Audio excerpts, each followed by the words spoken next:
Japan sends rescue team. Mga bayaning dumating mula sa malayo.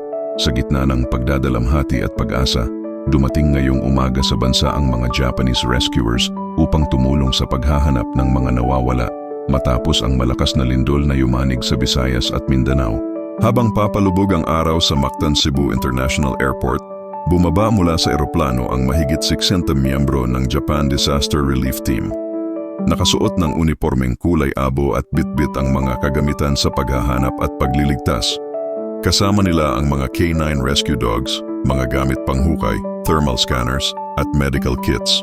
Tahimik ang paligid ngunit ramdam ang bigat ng hangin, hindi dahil sa takot kundi sa pag-asa. Habang isa-isang lumalabas ang mga rescuer, sinalubong sila ng mga sundalo, pulis, at mga opisyal mula sa NDRRMC. Ang ilan sa mga tao sa paliparan ay napaluha. Hindi nila inaasahan na ang tulong ay darating mula pa sa bansang libo-libong kilometro ang layo. Isa sa mga rescuer, si Captain Hiroshi Tanaka, ay nagsabing sa isang maikling panayam, "We came not just as rescuers, but as friends. The Philippines helped Japan before, and now it's our turn to help." Mula sa paliparan, agad silang nagtungo sa Southern Cebu kung saan iniulat ang pinakamatinding pinsala. Ayon sa mga lokal, maraming gusali ang gumuho at 12-dosenang pamilya ang nawawala pa rin. Habang sumisikat ang araw kinabukasan, maririnig ang pagtahol ng mga aso sa mga gumuhong gusali. Isa-isang pinapasok ng mga Japanese rescuers ang mga delikadong lugar. Maingat ngunit mabilis, gamit ang mga thermal camera upang makita kung may buhay pa sa ilalim ng semento. Sa tabi nila, nakikipagtulungan ang mga Pilipinong volunteer at sundalo. Wika ni Sergeant Ramirez ng Philippine Army. Kahanga-hanga silang kasama. Tahimik pero mabilis kumilos. Alam mo agad na sanay sila sa ganitong sitwasyon.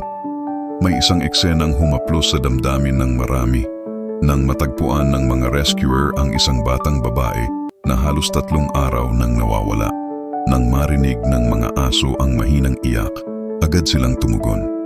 Sa tulong ng magkasanib na puwersa ng mga Japanese at Pilipino, nailigtas ang bata. Mahina man, nakangiti ito habang inaabot sa kanyang ina.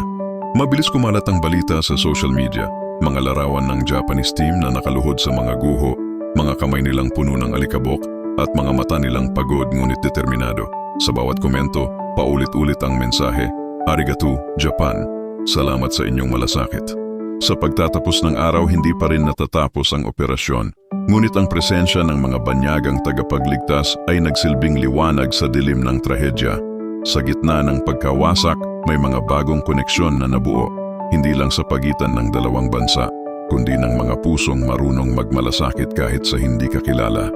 At habang patuloy ang paghahanap sa mga nawawala, iisa lang ang panalangin ng lahat, na sana sa bawat sigaw ng tulong, may kamay na darating, kahit mula sa malayo.